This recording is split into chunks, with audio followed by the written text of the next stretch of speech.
pleasant morning, wonderful afternoon, and awesome evening. This is Carla normally from the Learn English by Speaking English show, but today I am from Rehan Allahwala's World of Connections, and I have the honor of speaking to Rayed Afzal, who is a well-known educator all over Pakistan.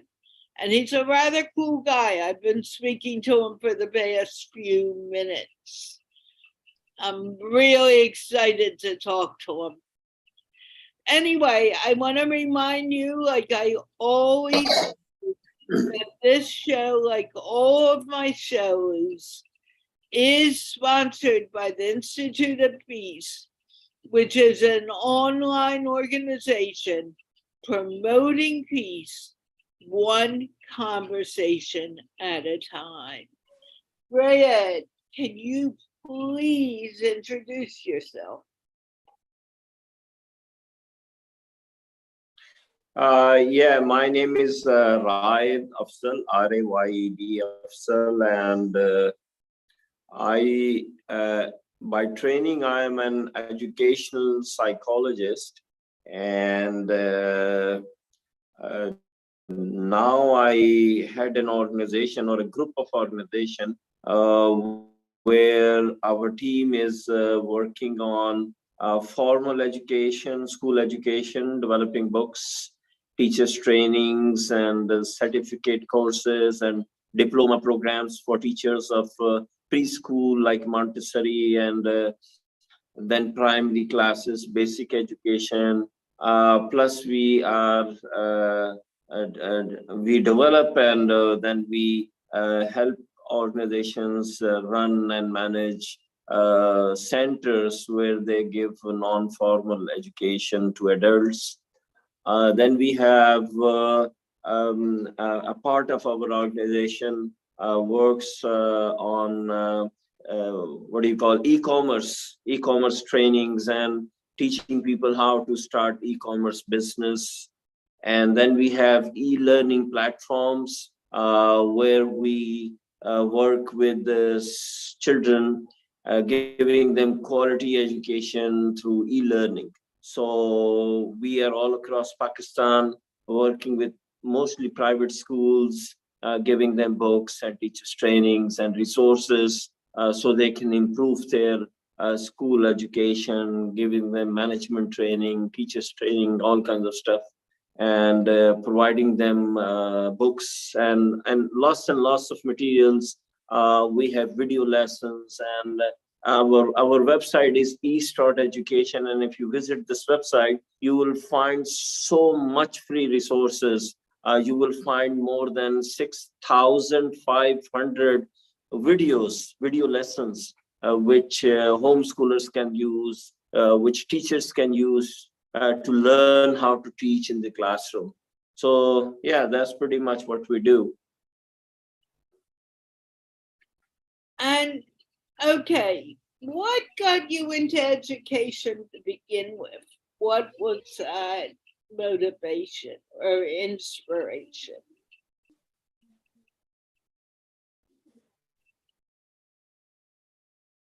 Did you hear me? Rayed. Yeah, now I can hear you. What was the question? I didn't get the question. What was your inspiration to go into education and psychology in the beginning?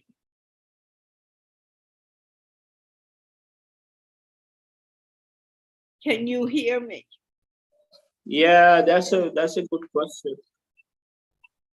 Yes, that's a good question. Actually, I started my college education with engineering, manufacturing engineering, and I didn't like it. Mathematics was not my forte. I couldn't handle advanced algebra and engineering mathematics. So I switched to business education, and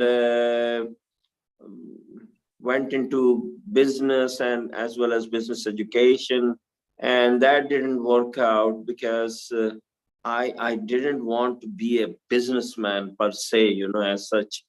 And then I had this good fortune to get some career counseling by some good people who observed me very closely, and they told me that I'm very good with children and with pets and with animals, and I have this thing in me, an aptitude to train other people. I'm good in training people, mentoring people, and I was working with a couple of magazines and children's publications, and I was contributing to that as well. So that made people around me realize that I would be good in training people, developing students' skills, making books. So then they suggested me that I should go into education psychology. So that's how I went into it. Wow. Were you always interested in psychology?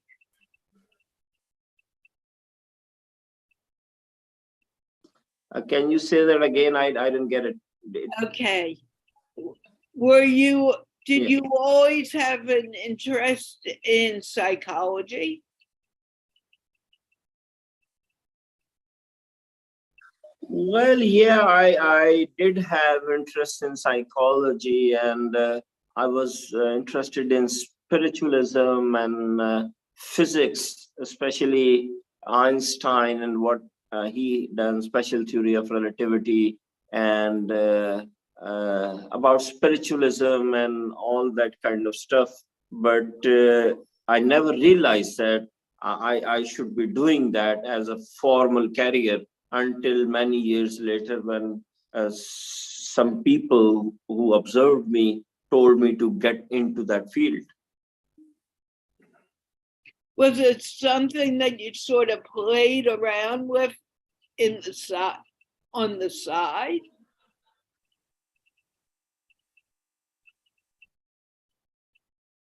Can you hear me easily? Yeah, now I can hear you. Yeah, I can hear you now. What did you say? Okay, when you can't hear me, please tell me. There seems to be. Can you repeat your question, please? I am more than happy to. As a young man, before you got to here, was there always an interest in psychology?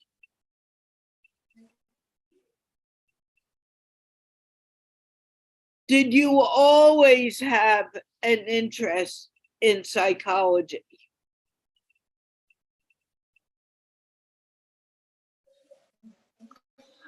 No, I don't think I had interest in psychology when I was young. I was mostly a daydreamer, a poor in studies. I was very poor in studies. I don't think I ever got even a B grade, rest alone an A grade. I was a C grader, and then D's and stuff like that. So I was mostly an ignored child, uh, living in my own world. So so I had no dreams. I had no ambitions, no nothing. I lived in a world of my own.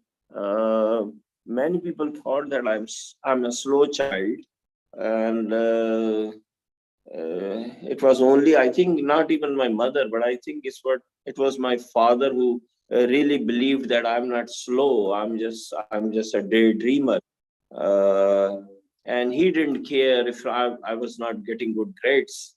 So that was about it. Do you feel that the education that you did go into was something you enjoy? Did you enjoy education at all? Did you enjoy going to school? Well, no, I actually, I never ever enjoyed formal education. It's that plain and simple.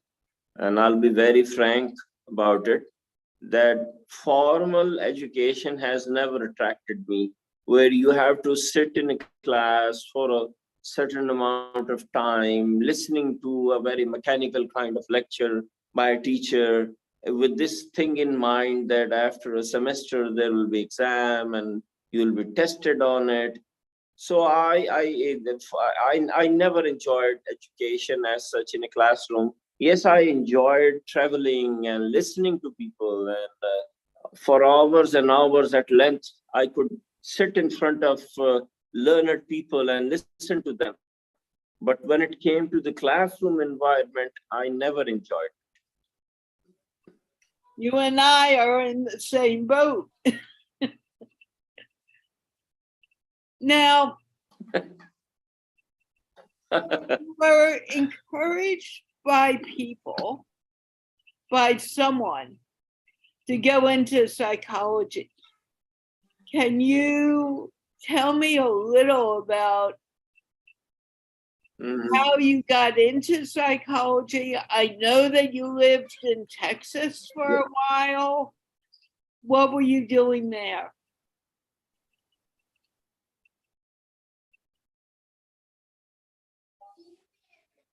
I can't hear you.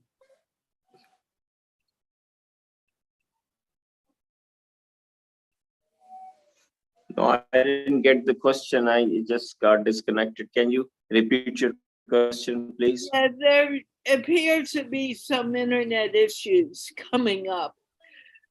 What you were in Texas for a bit. Is that where you got your education degree? Yeah. Yes, So that's right. Can you University of North Texas. And was that where you got your inspiration to work in psychology in Texas? That's right. That's where I got my counseling. That's where I met people who counseled me, who did a career counseling for me. And that's how I came to know that I should be into psychology. That's right.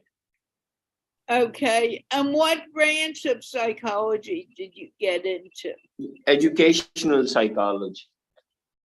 Okay. Educational psychology. What age were you planning on working with, children or adults?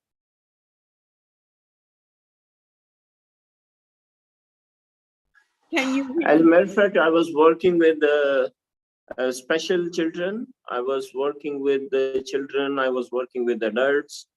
So I had an exposure of working with all different ages and. Excuse me. I'm listening to you. You're doing very well.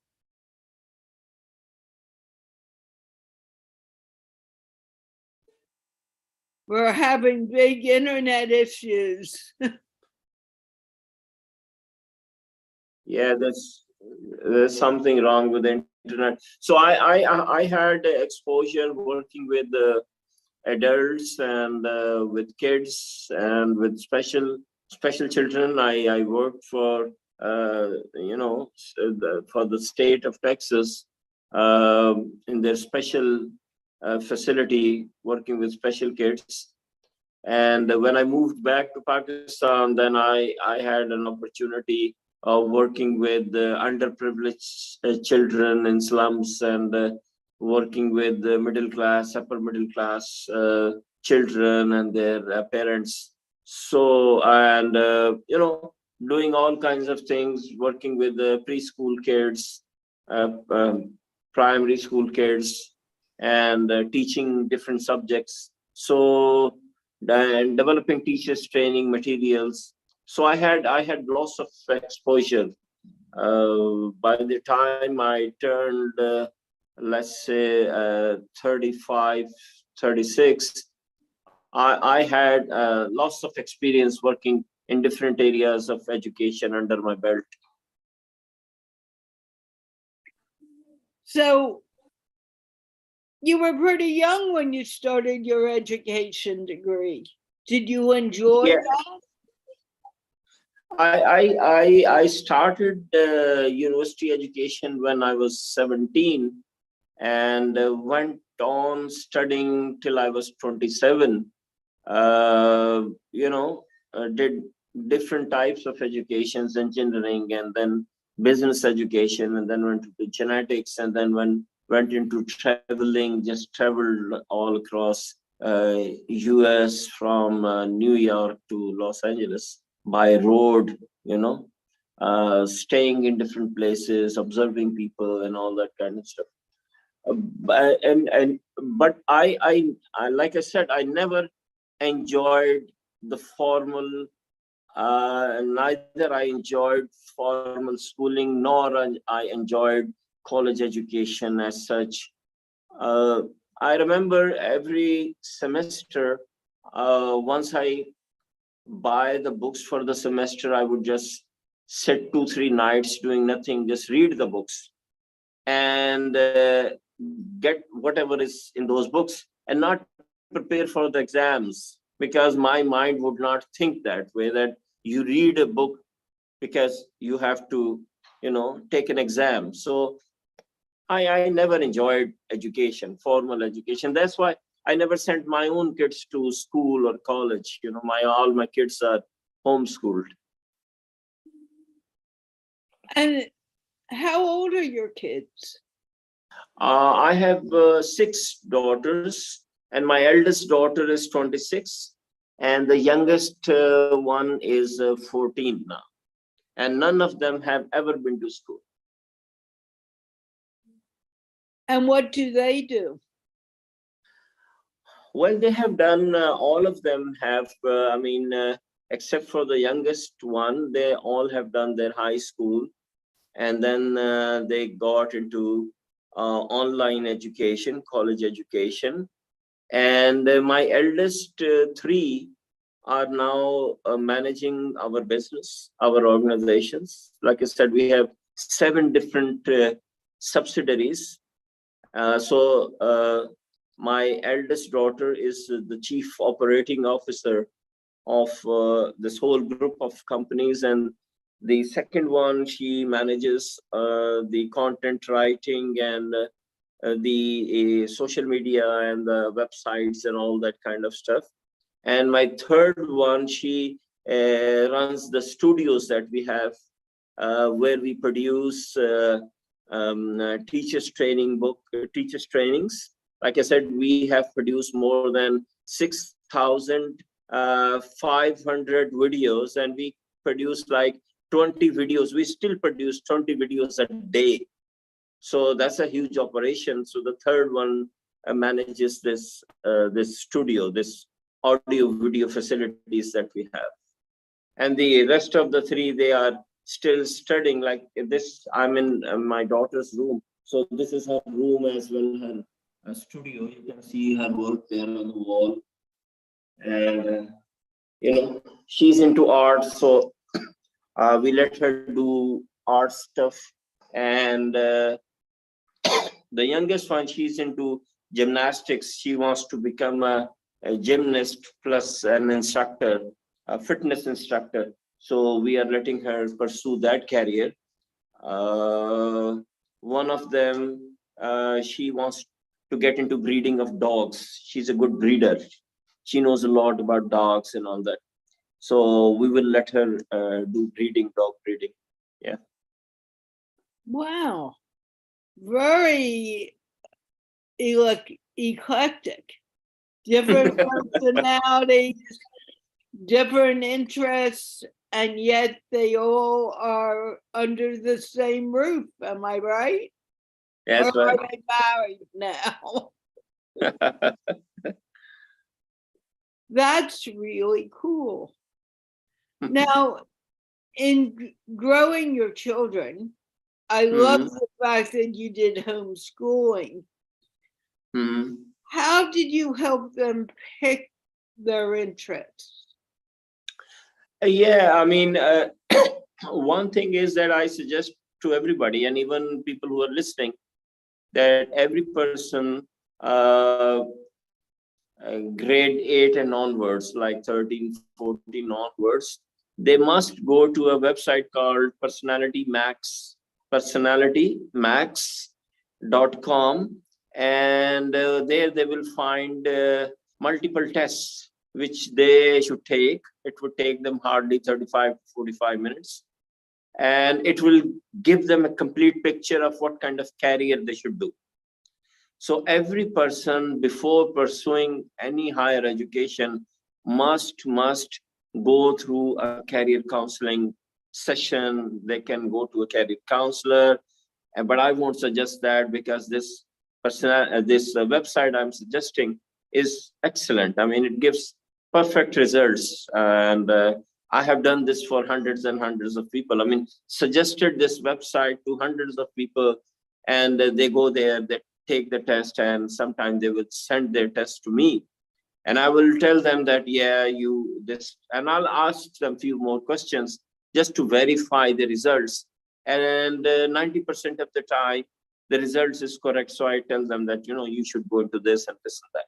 So this is what I'm suggesting to other people. As for my own children, since education psychology is my field, and I can look at people and talk to them, and I would know that which direction they should take. So from a very early age, looking at my kids doing different things, I knew that which one belongs to which area, where they should go. And so I suggested to them, or to all six of them, each one of them, that, you are good in this, so why don't you go into that? And they agreed. They said, yeah, that's what we want to do. One of them said, but I thought that you won't agree. For example, the one who wants to breed dogs, she said, well, I thought that, you won't agree that I get into breeding. I said, no, I mean, you like it, and you have this thing, about breeding, about animals. So I would not stop you. I would rather invest money in this, so you can buy more dogs and get into breeding. So I have invested lots of money in this hobby of ours, which will very soon, inshallah, turn into a profession, and then into a business. So this is how you do. You look at kids, and then you see where their interests lie. Then you invest in them, give them facilitation, guide them a bit, and then let them pursue that career. Wonderful. Do you think that for children to make a decision, they need to get to know themselves more than, just as much as they need to learn the skills of reading, math, language? You see, I think that basic language skills and mathematics is important. So, like, for example, if you live in Pakistan, you should know Urdu, the native language. Then you should know English, the language of internet, world communication language.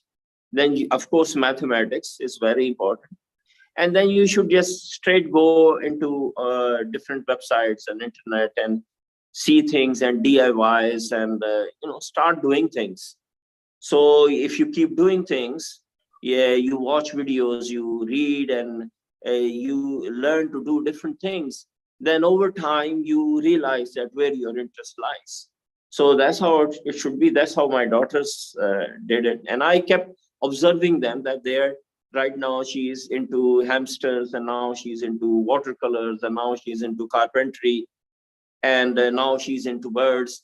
And then within few years, she was very clear about it, and I was very clear about it, that what she needs to do next. So it starts at an early age. Exactly. And you allow this to start at an early age. Yeah, of course. The child just grows into their own alignment of who they are.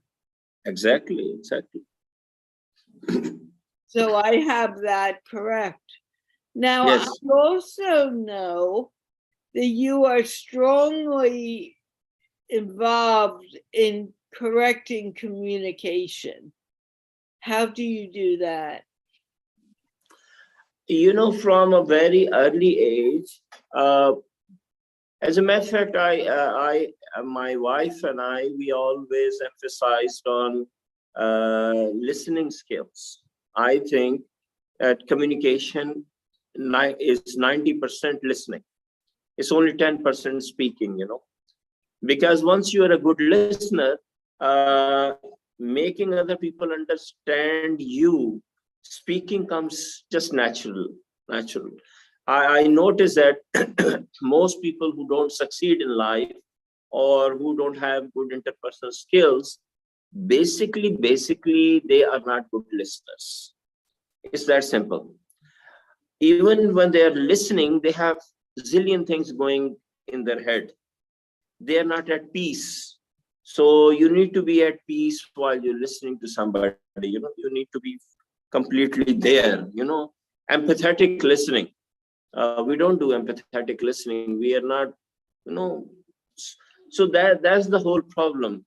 So that comes when, how to, another question is $1 million question, that how you develop that kind of listening, focused listening, empathetic listening.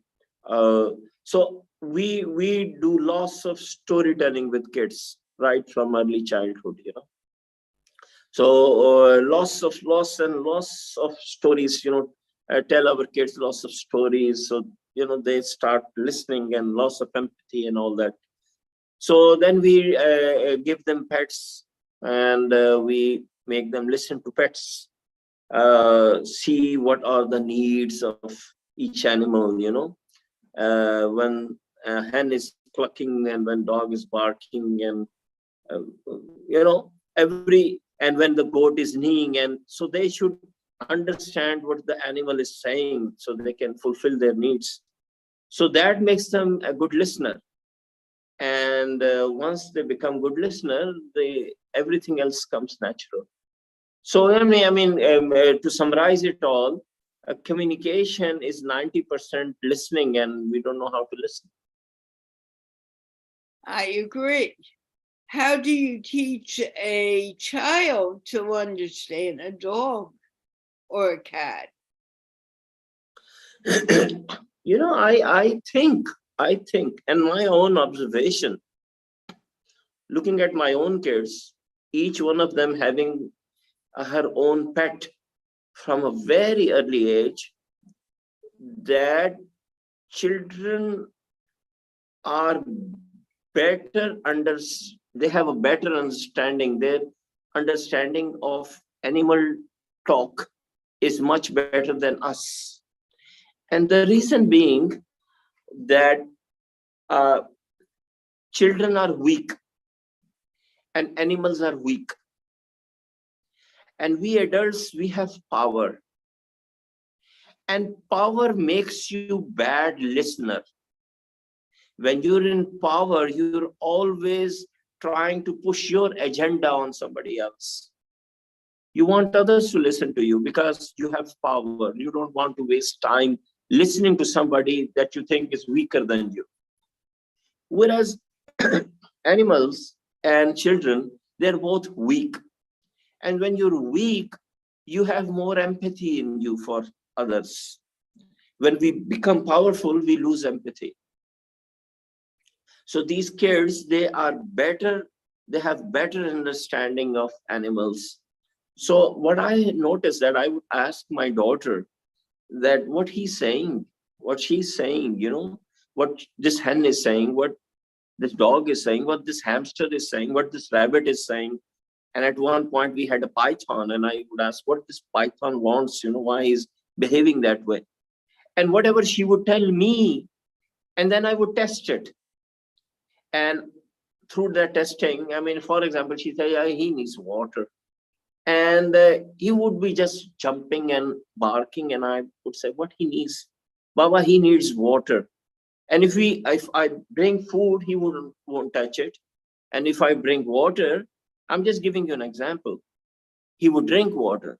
So from there, I started to realize that kids have better understanding of, animal talk than us as adults, and that's natural because they are more sympathetic because they're both weak. That may be true. However, I happen to know a few animal communicators because I've had them talk to my guys. How do we know, or how do you know, because I believe that cats and dogs do communicate with us in so many different ways. How do we know if we are accurate in that communication? What my experience is that whenever we took in a pet, we had this another thing that we live in a community wherever there was an injured animal, our house served as a hospital, a refuge. I love it. Go on.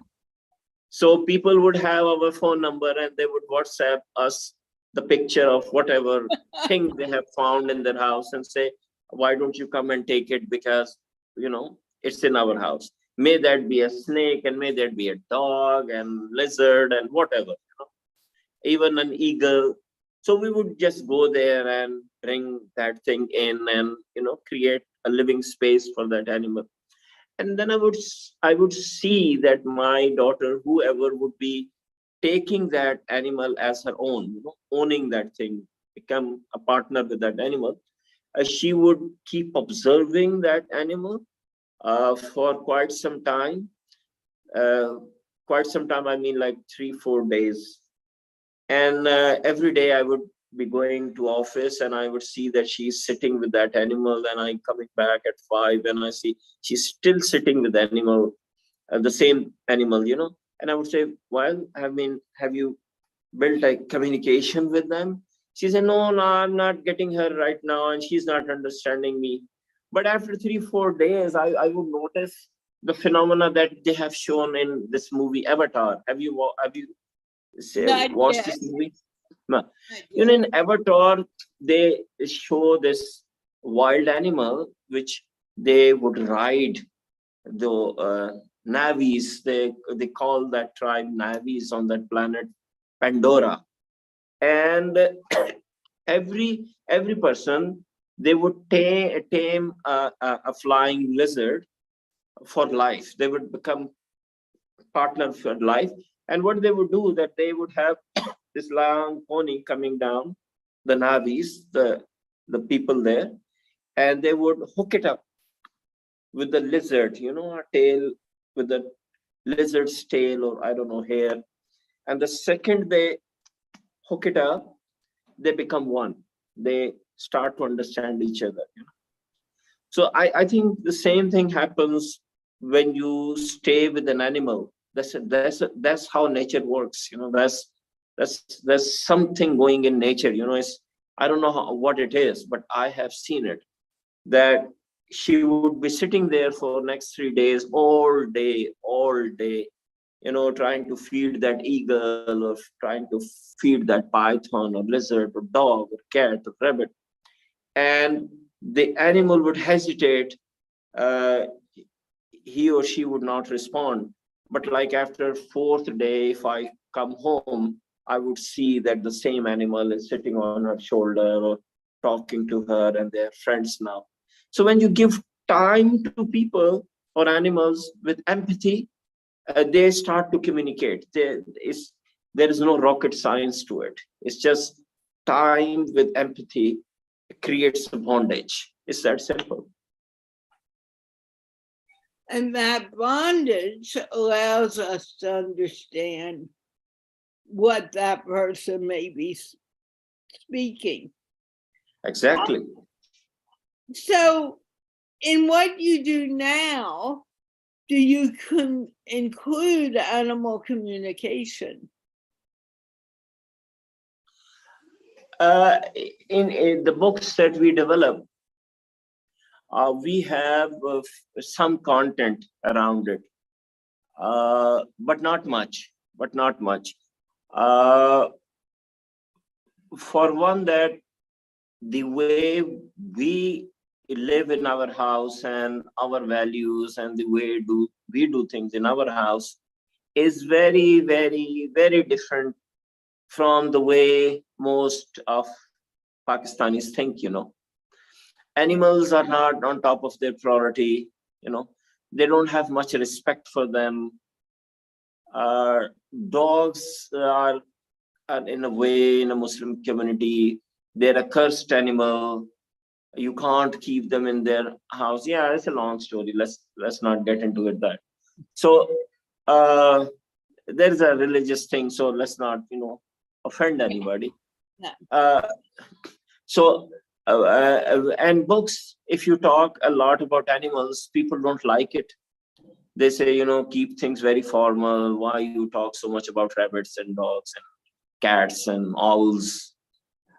For example, we have used owl in our books a lot, and we get this complaint from parents and as well as school teachers that why owl, because owl has a different connotation. Owl has a different persona in the Western world, and owl is different in East. You have to understand this. In East, owl is a cursed bird, and it's a if you call somebody, if you say to somebody here that you are an owl, you're cursing that person, right?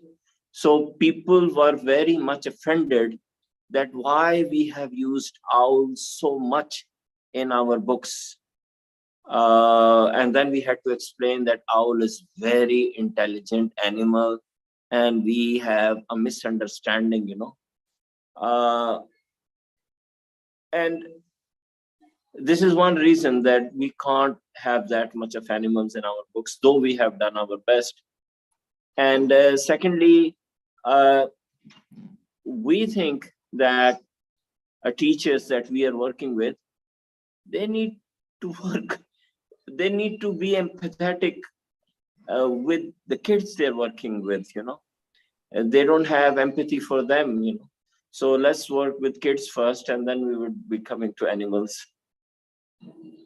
The only thing is, if you wait, you may not speak to some of the people who are guiding you to them.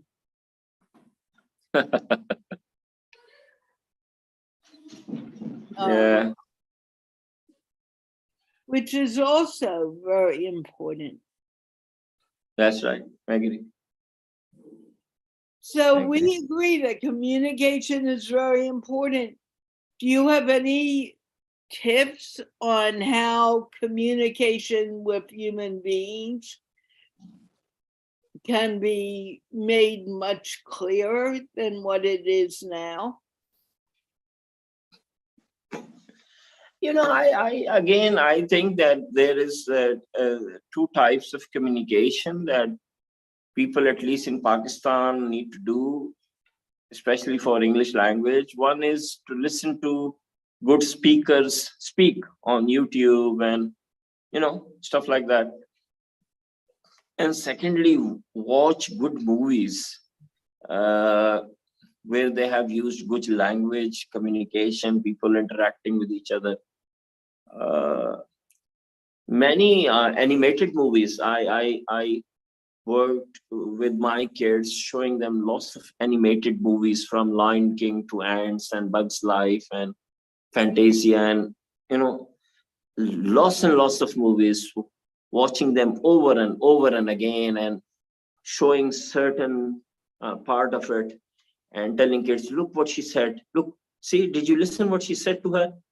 And did you see what she said, how she behaved? So developing that keen listening and observation, just not watch things superficially, focus on words, how they have been communicated, and how people are reacting, and how certain sounds are made. So yeah, if you do this with kids from a young age, they start listening. Right. You have been speaking, believe it or not, we've been speaking over half an hour. But time is up then. Right, time is up, and I know it's late there. And one of the reasons we didn't do it yesterday was because you were getting sleepy.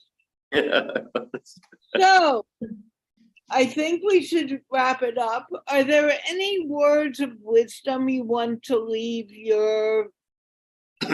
our audience with? Yeah, I think that good listening includes poetry. And lately I have observed that in our society, listening to good poetry has been compromised. Not enough time has been allocated to listening to poetry. Unfortunately, now we think that it's a useless activity. And that's one reason that softness has evaporated, disappeared from our culture. And people have lost the taste and the flavor and that sophisticated, that beauty of life, because they are not listening to poetry.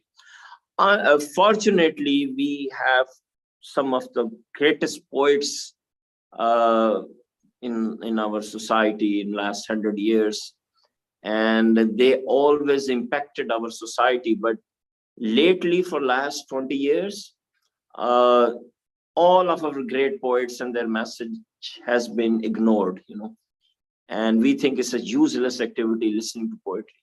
So one thing in listening that we need to start doing again is listening to poetry. Listening to anything, I think, is important. Exactly. I've stopped my shows many times to tell people, don't talk to those people in your room. Be here now and learn. Exactly. Anyway, because of that, I think we're going to end the show now. Thank you so very, very, very much for speaking. Thank you. With me.